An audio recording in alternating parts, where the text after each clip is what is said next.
Ryan Lindgren returns, and the New York Rangers steamroll the Montreal Canadiens 7-2. We discuss a suddenly crowded New York Ranger blue line, and was that a clean hit or a dirty hit by Jacob Trouba? You're Locked on the New York Rangers, your daily podcast on the New York Rangers. Part of the Locked On Podcast Network, your team every day. Welcome back, Blue Shirts fans, to episode number 1166 of the Locked On New York Rangers podcast. I'm your host, John Chick. So I want to thank you guys, as always, for making Locked On New York Rangers your first listen every day. We are free and available on all platforms, including YouTube. And today's episode of Locked On New York Rangers is brought to you by Game Time. Download the Game Time app, create an account, and use code LOCKEDONNHL for $20 off of your first purchase. And we are, of course, part of the Locked On Podcast Network, your team every day. So, a lot to talk about here. Big 7-2 win for the New York Rangers. Now 5-0-1 to start the season, 11 points out of a possible 12. Mostly good stuff last night. Couple of things you can nitpick here and there. But I wanted to start with something that's been kind of an ongoing storyline here early in the Rangers season. And that is, of course, being the suddenly crowded blue line that they currently employ. You've got Ryan Lindgren making his return back to the lineup last night. Victor Mancini stays in the lineup as he did in the game prior when Chad Ruhwedel entered the lineup, but instead of taking Mancini's place, Ruhwedel was in for Zac Jones, and of course, Zac Jones a healthy scratch now for the second straight game. As for Lindgren, we'll talk about all three of these players and, how to handle them going forward. Lindgren missed the first 5 games of the season, of course, because he got injured during the preseason during a fight. It was believed to be a broken jaw. I don't know if it was ever 100% confirmed, but it certainly looked that way. And in this game, Lindgren is back, but he's got, the full face shield and everything. So I would imagine Ryan Lindgren just hates wearing that. That's just not Ryan Lindgren wearing, a face shield the way that he had in this game. But to get back onto the ice, you do what you have to do. And obviously, if he is dealing with a broken jaw or anything even close to that, probably a good thing that he's got extra protection up there. And, hopefully that can protect him as well as possible. But it was interesting to see the new Ranger defensive lineman as well. A new defense partner for Ryan Lindgren. He was out there with the rookie Victor Mancini. And overall, I think it went all right. Victor Mancini, another strong game. We'll talk about him a little bit more extensively in just a second. There were times where Ryan Lindgren did look a little rusty, did look maybe like a half step slow in this game. At the end of the night, he was an even plus minus, had 17 minutes and 20 seconds of ice time. Only Mancini had less among the Ranger defensemen at 16:39. Overall, though, I think Lindgren did okay. And, whatever struggles he did have, you tend to notice it a little bit less when your team is scoring 4 goals in the first 11 minutes or so and essentially dominating the opponent and going on to a 7-2 win. I shouldn't say domination. Like, you hear 7-2 and you probably think that that's how it was. And I guess in some ways it did go that way, but there were also times in this game where Montreal got, a good push here and there. And, obviously, there were times where the Rangers were not necessarily at their best. Like I said, there's always things you can nitpick, but for the most part, a very strong game for the Rangers. And I think for Ryan Lindgren, overall, a decent return and good to do it in a game where your team is scoring as many goals as they did in this one. The Rangers continue to pile up goals. They are basically just overwhelming teams with their offensive onslaught, but we'll get to that in a little bit. For right now, again, want to keep our attention here on these Ranger defensemen, including Victor Mancini.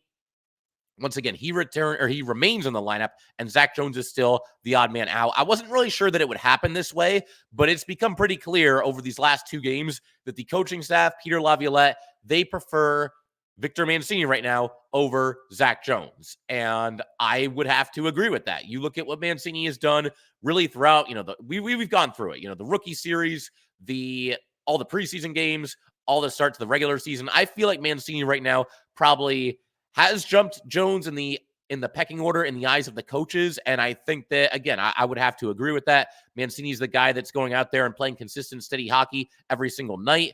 He's basically done it all. He's even chipped in a little bit offensively. He's obviously a big body guy. One thing that he's done that I think has been very, very impressive is his ability to clear the front of the net. He really looks to keep guys from even getting to the crease. You can notice that when the puck is away from him, that, there's a lot of guys trying to get into the paint or whatever it might be, and he's able to basically body them out of there. There was one instance where somebody was going into the crease in this game, and he basically went shoulder to shoulder with them and just denied them from even getting there on the doorstep. So I've really liked that part of his game for sure.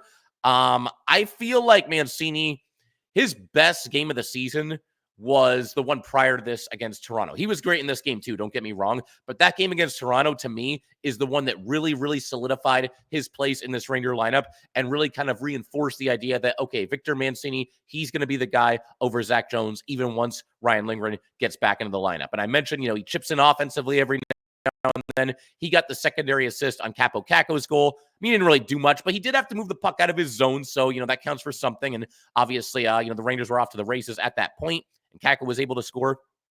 But yeah, just good stuff all around for Mancini.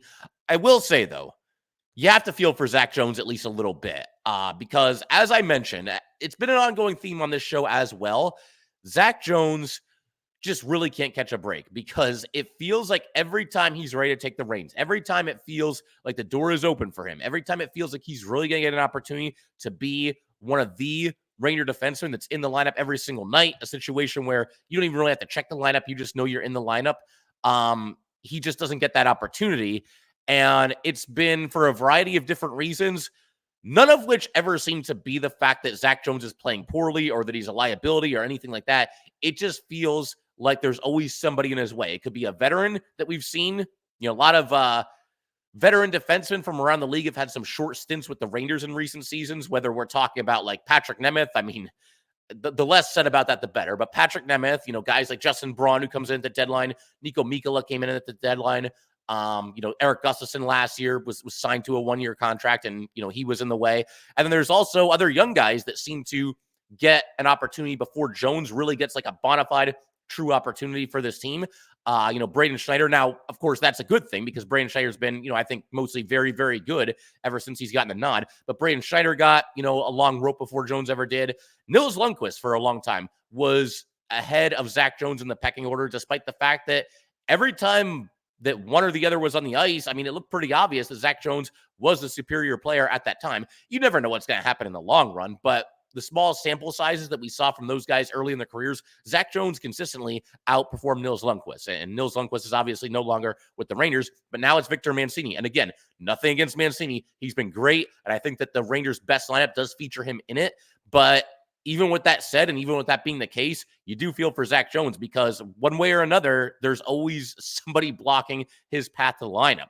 And I saw somebody on Twitter the other day say, and I'm sorry, I forget who it was, but somebody said that, no Ranger fan right now could be upset with Zac Jones if he requested a trade. And on one hand, when players do that, I always kind of roll my eyes a little bit, like, oh, he wants out, he wants to leave. You can understand it from Zac Jones' perspective, I think more than you can understand it from the perspective of a lot of other players that request trades across all sports, because Zac Jones is good enough to play in the NHL. I don't know that he's ever going to be like a superstar, but he is somebody that could be of value to this team or that team, somebody that's perfectly capable, I think, of quarterbacking a power play unit. He's not even going to get to do that with the Rangers. So it's tough, man. It felt like it was finally going to be Zac Jones' time. Apparently that's not the case, but hopefully he stays ready and stays hungry. And you got to believe if any of these other Ranger defensemen go down, that he's going to be the next man up. He'll be plugged right back into the lineup if and when that happens.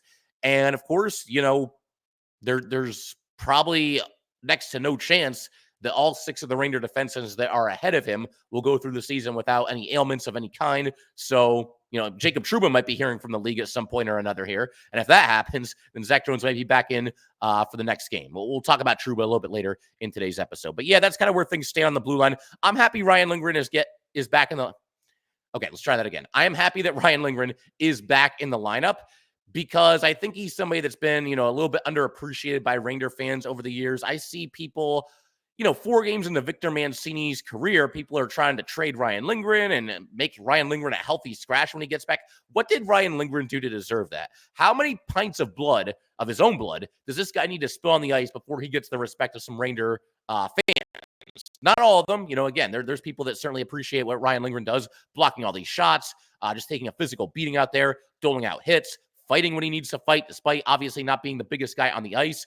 People talk about how they want the Rangers to be grittier and be stronger and be tougher and meaner and nastier. Ryan Lindgren is all of those things, and you can't tell me that this team is better when Ryan Lindgren is not in the lineup. Now, I understand a lot of people are excited about Victor Mancini. I am too. I get it.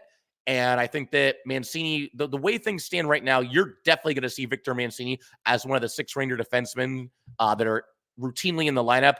by next year at the latest. It might be happening right now. I mean, we might be at the point right here, right now, where Victor Mancini has become a fixture in this Ranger lineup. But by next season at the latest, that will happen. What I don't understand is why there's so many Ranger fans. They're just looking to push Ryan Lindgren out the door. The record that the Rangers have when Ryan Lindgren is in the lineup versus when he is not in the lineup is absolutely staggering. Even me as a Ryan Lindgren fan, I always kind of marvel at it when I look at it. It's a complete 180. He's one of those heart and soul guys, one of those glue guys. You know, he's got the respect of all of his teammates. Peter Laviolette put him over big during his presser not too long ago, talking about what an important player Ryan Lindgren is for this team. And look, if the Rangers have to let go of him after this upcoming season, I'll certainly at least understand that, because there are difficult decisions that have to be made in regard to the cap. But the people that are just like right now done with Ryan Lindgren, I don't see it. I don't get it. I don't understand it. And I would wager that a lot of those people that are trying to move on from Ryan Lindgren and just cast him aside, basically, they're probably a lot of the same people that want this team to be tougher and nastier and more sandpaper and all that good stuff. And so that's where I really don't understand, where those people are coming from. But it is what it is. It's a crowded blue line right now. It falls under the good problem to have designation, and we'll see how the Rangers look to play it going forward. Right now, it seems like they've got their 6, and Zac Jones is just going to have to stay ready if there's an injury to one of these defensemen, at which time you got to figure he'll slot into the lineup. But we're going to keep everything rolling in just a second. I want to shift our attention to the Rangers' white-hot start in this game. We've been looking for that over the past, really the whole season. They've had an outstanding start to the season, but ironically, their outstanding start to the season has also featured some not outstanding starts to individual hockey games. So that's kind of funny, but we'll discuss that in just a second. All right, we just want to take a minute to let everybody know that today's episode of Locked On New York Rangers is brought to you by Game Time. Game Time has a new feature called Game Time Picks that makes getting tickets for your favorite live events even faster and even easier. Game Time Picks filters out the fluff to show you only incredible deals on great seats, so you don't have to waste time searching through thousands and thousands of tickets. You've got Game Time Picks. Curation makes it easier to save more on sports, concerts, comedy, theater, etc., all in pricing. Toggling this feature shows the total upfront with no surprise fees at checkout. Seat views, get a panoramic view from your seat in the app before you buy. Love that feature. The lowest price guarantee, or Game Time will credit you 110% of the difference. Download the Game Time app, create an account, and use code LOCKEDONNHL for $20 off your first purchase. Terms apply. Again, create an account and redeem code LOCKEDONNHL for $20 off. Download Game Time today. What time is it? It is game time. And today's episode of Locked On New York Rangers is also brought to you by Prize Picks. Prize Picks is the best place to get real money sports action with over 10 million members and billions of dollars in awarded winnings. Prize Picks has made daily fantasy sports accessible to all. You just pick more or less on at least 2 players for a shot to win up to 100 times your cash. Run your game all season long on Prize Picks. You can win up to 100 times your money on Prize Picks with as little as 4 correct picks. Prize Picks is the best way to get action on sports in over 30 states, including California, Florida, Georgia, and Texas. Sign up today and get $50 instantly. When you play $5, you don't even need to win to receive the $50 bonus. It is guaranteed. Download the app today and use code LOCKEDONNHL to get $50 instantly after you play your first $5 lineup. Once again, download the app today and use code LOCKEDONNHL to get $50 instantly after you play your first $5 lineup.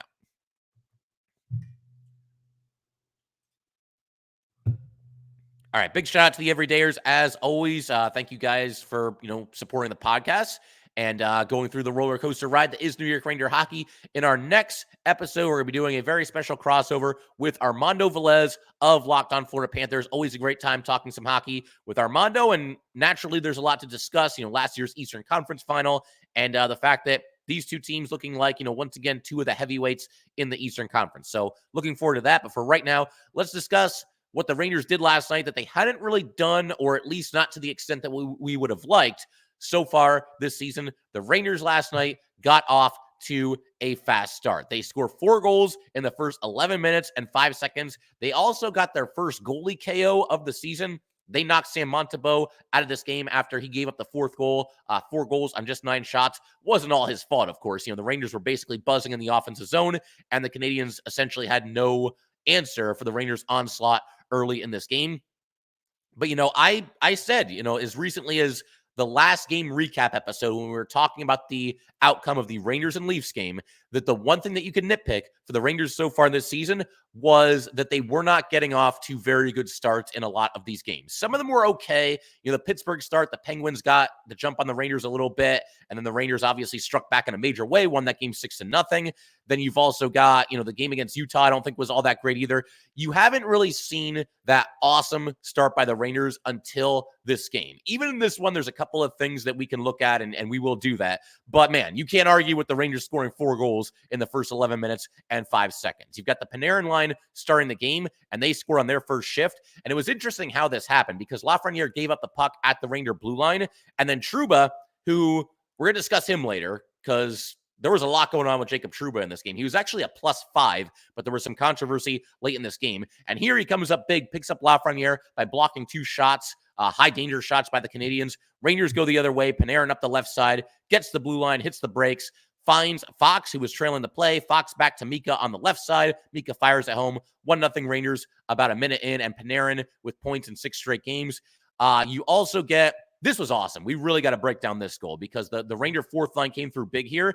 And my favorite kind of goal in hockey will always, always, always be when my team outworks the other team, out-hustles the other team, and we saw that here. I love a highlight reel tic-tac goal as much as the next person, but these blue-collar goals are a ton of fun. So basically, defensive zone draw for the Rangers. The Rangers win the faceoff. Schneider shoots the puck all the way down the ice. It looks like it's going to be icing. There are 2 Canadiens closer to this puck than any player on the Rangers, but that doesn't matter because Adam Edstrom really hit the Jets here, really, busted his tail to get back there and do everything he possibly could to negate the icing, and that's exactly what he did. He got behind the ice, pass in front behind the back to Johnny Brodzinski. Brodzinski finished from the doorstep. So Edstrom and Brodzinski both busting it down the ice. It would have been really easy here, and I'm sure there are players in the NHL that would do this to simply just say, well, that's an icing, nothing we can do. Might as well just skate back and head back to our zone and, wait for the faceoff. But no, these guys both busted it down the ice. That's the kind of stuff you love to see from anybody, but especially your fourth line, guys that, you want to be out there bringing a lot of energy to the team, establishing a tone for the team. And we saw that here, just tremendous hustle from both these guys, and really, really happy that they were both rewarded here. It'd be one thing if they created a scoring opportunity, but I love that they were actually able to convert. Again, Edstrom busting it to negate the icing. Brodzinski, he's right in there after him. He gets to the front of the net. He receives the pass, and he finishes it from the doorstep. So 2-0 Rangers, barely 2 minutes into the game. We had the Riley Smith goal. He steals a puck and just goes in and scores. That was awesome. Riley Smith was really strong in this game as well. We also had the Rangers scoring on the power play, and it was actually the second power play unit that came through. Filip Chytil with a steal in the Rangers zone. Got a little bit of help from Lafreniere on the play, and then Chytil weaves up the ice. Short pass to Kakko into the offensive zone. Kakko across the ice to Smith. Smith immediately in front to Chytil for the tip-in, 4-0 for the Rangers, and that chased Montembeault from this game. I will say, though, even up 4-0, I don't think this was perfect. We mentioned how the Rangers got a little bit lucky on the first goal. That turnover by Lafreniere resulted in a couple of, high danger scoring opportunities for the Canadiens. We'll give Lafreniere a little bit of a break. He's obviously had a fantastic start to the season, but a great job by Jacob Trouba picking him up in that instance, blocking those shots and making sure not only that the Canadiens didn't score, but that the Rangers did score. There were also some stretches here in the first period where the Canadiens got a good push. I thought after the Rangers made it 2-0, Montreal was kind of swarming in the Rangers zone. Rangers kind of bent but didn't break. And of course, Igor Shesterkin made some nice saves as well. And then, even down the stretch in this game to kind of jump ahead, there were some instances where the Rangers just weren't doing things you would like to see them do based on the score and the situation in the game. It's the third period, and the Rangers are giving up a breakaway in the first minute of the third period, up 5-2. That just, I suppose it's going to happen every once in a while, but it's one of those things you look at it and you say that really shouldn't happen. So there's that. There was also, K'Andre Miller took a penalty. It was 5-2 in the third period. Rangers, comfortably in control here. And Miller decided to really pinch in the offensive zone, really took a gamble here that he didn't need to take. And then the Canadiens got by him, and they were going the opposite way. And at that point, I think Miller did the right thing by hooking his guy and at least not letting them get an odd man rush out of it. And you'll take your chances with your strong penalty kill. But yeah, that was an unnecessary risk by K'Andre Miller there. And obviously he had to take a penalty to make up for it. There's times to do that. Look, if you're down 5-2 in that situation, by all means, you got to take some risks and you got to do everything you can to create some scoring opportunities. But that was kind of an ill-advised move there by Miller. again, these are just little nitpicks. One thing that the Rangers did exceptionally well in this game was they absolutely dominated play when they were in the offensive zone. I don't know how many times this happened in the game, but over and over and over again, we saw offensive zone possessions for the Rangers that lasted for a minute, lasted for a minute 15, lasted for a minute 30, where the Rangers were swarming. Sam and Joe even said during the broadcast that, man, it looks like the Rangers are on the power play. And it legitimately did. That's one of those hockey cliches that gets thrown around every so often. But in this case, I feel like it really applied here. The Rangers were absolutely swarming in the offensive zone, and the Canadiens really had no answers when that was happening. They couldn't get the puck away from the Rangers. They kind of got lost, caught out of position a couple times, and obviously in multiple instances that led to goals and or great scoring chances and or pucks going off the post for the New York Rangers. The Rangers hit the post 6 times in this game, so theoretically they could have won 13-2. But yeah, just really nice to see the Rangers get off to a nice start here and continue to swarm.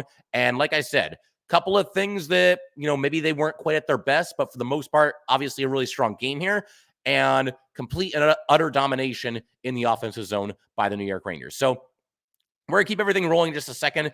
This is long overdue. I want to give some props to the Ranger third line, of course, of Will Cuylle, Filip Chytil, and Kaapo Kakko. They've been outstanding to start the season. And I don't say this lightly because they've really played well in every single game. This might have been their best game yet. We're going to give some props to those guys in just a second.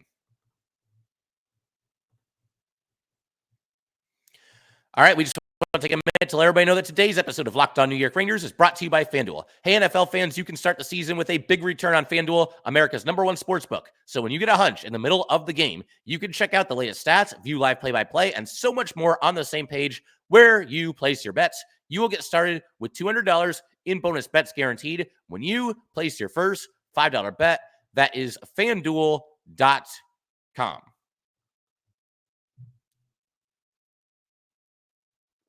All right, let's go ahead and keep everything rolling here on Locked On New York Rangers. Going to wrap up today's episode by talking about the Ranger third line. We're also going to get to some of the Jacob Trouba drama as well. But this third line, giving them some credit, heaping some praise on them, it's long, long overdue on this show. I've touched on it every here and there, but I've been saying that I want to get to these guys. I want to spend some time on them during one of these episodes. And it's funny because in our last game recap episode, the one after the Rangers beat the Leafs, I kind of joked because I mentioned that I wanted to talk about the third line, and I said, "Oh, maybe they'll make it easy for me in the next game. They'll combine for 6 points." Well, ask and you shall receive, and in fact, they actually did better than that. They ended up with 8 points in this game combined. You had 2 goals and an assist for Chytil, 1 goal and 2 assists for Kakko, and 2 assists for Will Cuylle. So that was obviously awesome to say. But really, I mean, the points are awesome and the production is awesome, but they've been just a rock solid line for this New York Ranger team the entire season. I see people kind of joking, but also kind of not joking that the Mika line is now the Rangers' third line. They've gone from the first line to the third line. And while the Mika line has been producing more points than the third line, at least before last night, when it comes to solid, consistent play, yeah, I would actually put this third line ahead of the Mika line thus far this season. But, you had the power play goal for these guys early in the season, and granted, it's on the power play, but for the most part, this line was intact. Will Cuylle wasn't there, but, Kakko and Chytil were both on the ice, so that was nice to see. Something else that was awesome, forget about the points for a second. How about the scrappiness that Kaapo Kakko showed during the first period of this game? You had Kakko, he was in the corner. He was driven into the boards by Evans. Evans basically just kept going after him. The hit was fine. The hit was clean, solid, nothing wrong with that. But Evans kept trying to mess with Kakko afterwards and was kind of shoving him and everything. Kakko doesn't mind any of that. He works his way to the net against Evans. They were engaged there for a handful of seconds, going back and forth during the play. The whistle blows. They're still shoving each other. And honestly, it seemed for a second, just a brief second there, like the gloves were going to come off. We haven't seen Kaapo Kakko drop the gloves yet, and I don't know that we're going to see that. But this is probably as close to happening as it's ever been since Kaapo Kakko has been in this league. But I'll be honest, I've never been this happy to see a player on the Rangers take a penalty because, first of all, it was matching minors, so it doesn't hurt anything. But secondly, to see Kaapo Kakko, and more importantly, to see Kaapo Kakko be this assertive, be this aggressive, give it back as good as he's getting it, tangle with somebody in front of the net, work on his net front game, and refuse to be bullied, refuse to be pushed around, refuse to give up the ice that he's gotten in the crease there. That was awesome to see. That's the kind of stuff that we need to see from Kaapo Kakko going forward. He's a big dude, and there's times where in the past couple of years, he has used that to his advantage, more so than he did in his first couple of years in the league, but I still don't think he's taken full advantage of his frame, and we saw him doing that here and understanding that, you know what, I can give it back as good as I can get it, and that's what we saw from Kaapo Kakko here. So that was awesome. You also saw a big goal, a big clutch goal by this line in the second period. This game was starting to get a little bit dicey. I mentioned how the Canadiens got some good pushes here and there. The Ranger defense was leaky at times, especially considering the fact that they had a large lead for a lot of this game. So you would think that would make them kind of tighten things up a little bit defensively. It didn't really happen. But the Ranger 4-0 lead at this point in this game was down to 4-2. And just a great job by Kakko in the neutral zone. The puck came to him. He made a quick touch pass to Filip Chytil. Chytil goes over the blue line up the right side. He stops. He passes back to Schneider on the other side of the ice. Schneider fires and scores and makes it 5-2. So once again, great job by Kakko on this play. Great job by Chytil on this play. And obviously Braden Schneider with the finish. But, they were swarming. They were buzzing all night. We had Filip Chytil later in the game with a blue-collar goal. Cuylle and Carrick were both trying to stuff at home. Puck kind of squirted away. Chytil came in and he buried it. And then 30 seconds after this, Kaapo Kakko with his first goal of the season. Kaapo Kakko needed a goal. Kaapo Kakko has deserved a goal. Kaapo Kakko finally gets a goal here. Nice cross-ice pass by Will Cuylle to Kakko. Kakko shot from along the boards and scored. A little bit of a soft goal there, but whatever. They all count. And Kakko, I think, that the hockey gods finally smiled on him a little bit here because he's been close to scoring certainly early in the season.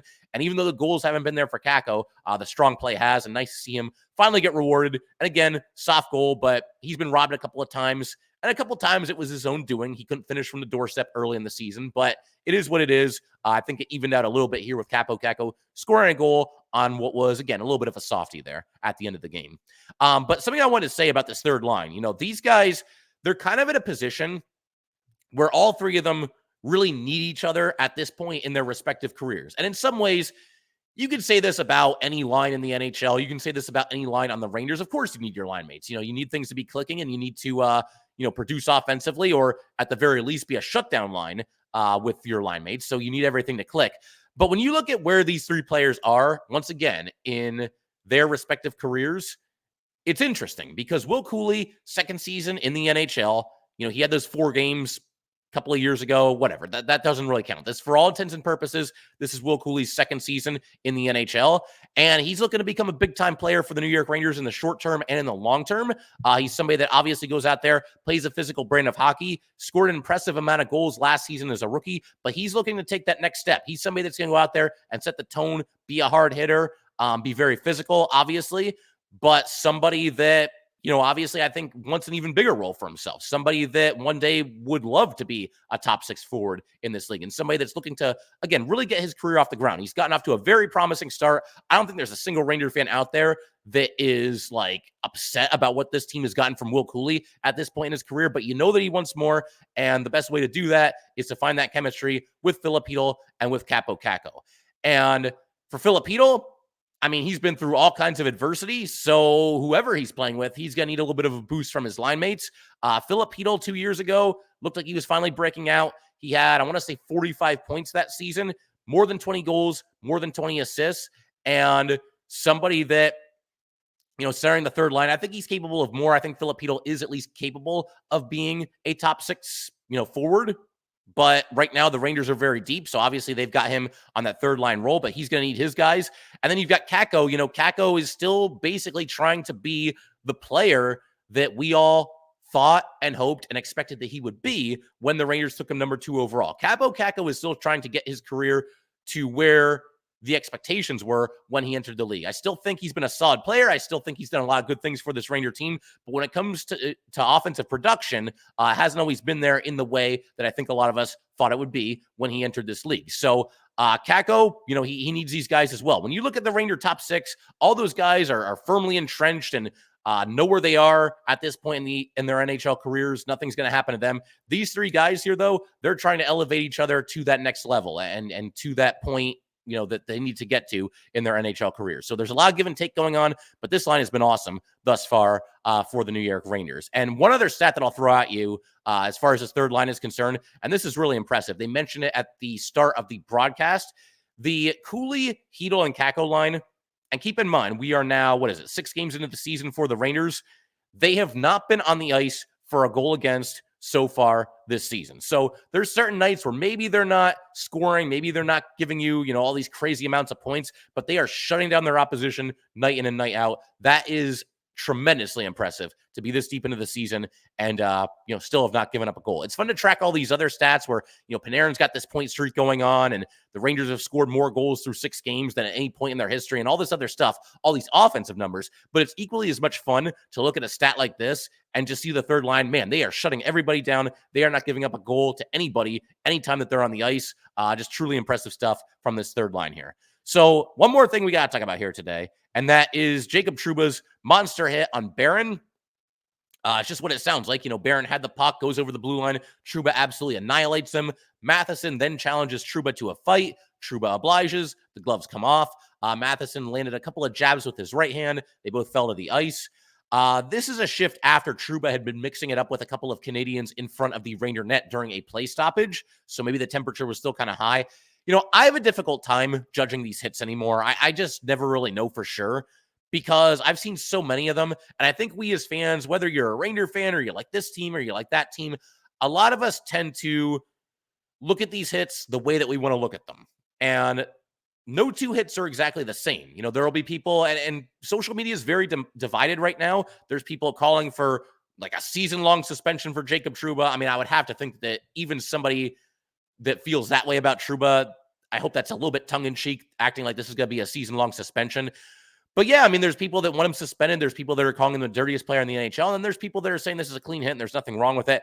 I find this very, very difficult to assess anymore because you see all these different hits and how can you call that one dirty and call this one clean? And how does this guy only get a 1-game suspension and this guy gets a 5-game suspension? It really is case by case. I did my best to watch this play a couple of times this morning, watch it back a couple of times, slow it down with the replay. Here's what I've come up with. So Jacob Trouba's skates are on the ice. They do come off the ice after contact, but it's not like he launched himself into his opponent. So I think we have to acknowledge that. Trouba's elbow is down on the play. There were a lot of people saying that his elbow was up. When this hit was put on his opponent, his elbow was down. It did rise after contact, but that's because Jacob Trouba was flying into the air and landing on the ice. They both went flying after the contact was made. But one thing that I will say, whether this was Trouba's intention or not, his shoulder does make contact with Barron's head. Now, I think that it's at least possible that Trouba was aiming for the chest, but kind of like how they say you're responsible for your stick out there, I think you're also responsible for what part of the body you make contact with. And I think Jacob Trouba, if there is going to be an NHL hearing, if there's going to be any kind of a discipline, that's going to be what gets him. He didn't launch himself, I don't think. And contrary to what a lot of people were saying, I don't think his elbow was up either, but that shoulder does make contact with the head. And regardless of where he was aiming, that's why it ended up happening. And that's obviously, a dangerous play. And something else that I've talked about on here when it comes to, guys getting suspended or not getting suspended, it comes down to the benefit of the doubt. And there's certain players when something like this happens, like if there's like a 30-year-old, he's been in the NHL for like 8 years and he has a questionable moment like this, I tend to give that player the benefit of the doubt. If Tom Wilson does something, I'm not giving him any benefit of any doubt whatsoever. And honestly, it's kind of becoming the same thing with Jacob Trouba. Now, I am not putting Jacob Trouba in Tom Wilson's category, not even close, but Jacob Trouba has had a lot of incidents like this, a lot of questionable moments where what was that all about? Was that on purpose? Was there contact with the head? This, that, and the other thing. Was that a clean hit? Was that a dirty hit? So Jacob Trouba, like a lot of players from other teams around this league that we don't necessarily like as Ranger fans, he too has kind of lost the benefit of the doubt. And so if the NHL steps in here, if he gets fined, if he gets a 1-game suspension, I can't really go crazy about that because, again, Jacob Trouba, like a lot of other players in this league, has long since given up the benefit of the doubt. So we'll see what happens. Haven't seen anything yet. We'll keep you guys posted as far as, whether or not there's any kind of discipline coming for Jacob Trouba. But I figure we can pretty much call it there for today. Rangers 5-0-1. Hopefully everybody's out there is feeling good about this team. If you guys would like to get in touch with this podcast, please send an email to lockedonnyrangers@gmail.com. Once again, that is lockedonnyrangers@gmail.com. Definitely give us a follow on Twitter as well, @LO_NY_Rangers. Once again, that's @LO_NY_Rangers. And definitely subscribe to the Locked On New York Rangers YouTube channel. Thanks again, guys. I will see you next time.